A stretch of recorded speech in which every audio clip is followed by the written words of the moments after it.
আমাকে সদস্য সচিব করা হয়েছে কেন আমি এই কমিটির বিরুদ্ধে যাচ্ছি।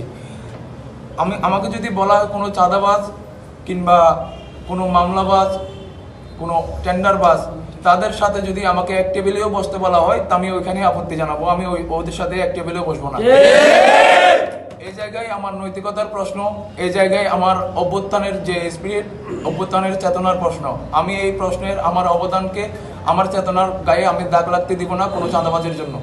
এই জন্য আমাকে সদস্য সচিব করা হোক বা অন্যান্য পদে বহাল করা হোক, যদি কোনো চাঁদাবাজকে ঘিরে তাদের মাঝখানে আমার বসতে হয়, আমি সেটা তাৎক্ষণিক প্রত্যাখ্যান করব। কোন রাজনৈতিক দলের শেল্টারে হচ্ছে এসব অপকর্ম করা যাচ্ছে এবং উদ্দেশ্য প্রণোদিতভাবে বৈষম্য বিরোধী ছাত্র আন্দোলনের যে ব্যানার, সেই ব্যানারকে বিতর্কিত করার জন্য উঠে পড়ে লেগেছে এবং নিজস্ব এবং তাদের রাজনৈতিক স্বার্থ হাসিলের জন্য যেভাবে তারা এই ব্যানারটাকে নষ্ট করার জন্য পায়তারা করে যাচ্ছে, সেটা কক্সবাজারের বিপ্লবী ছাত্র জনতা কখনো মেনে নেবে না।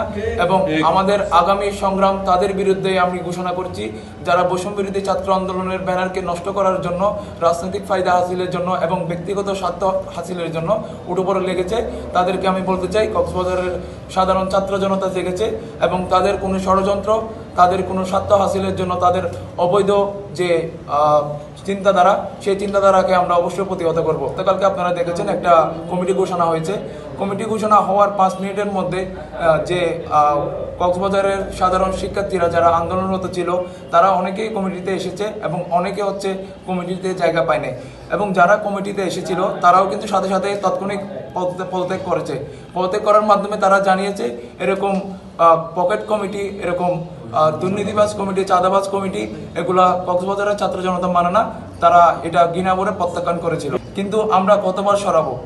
যদি এরকম কিছু হইতেই থাকে কক্সবাজারে, কিন্তু কক্সবাজারের সাধারণ শিক্ষার্থীদেরকে আর বোঝানো যাবে না। কারণ কক্সবাজারের সাধারণ শিক্ষার্থী যেগুলো আছে, তারা হচ্ছে বিপ্লবকে ধারণ করে, 24-এর চেতনাকে ধারণ করে।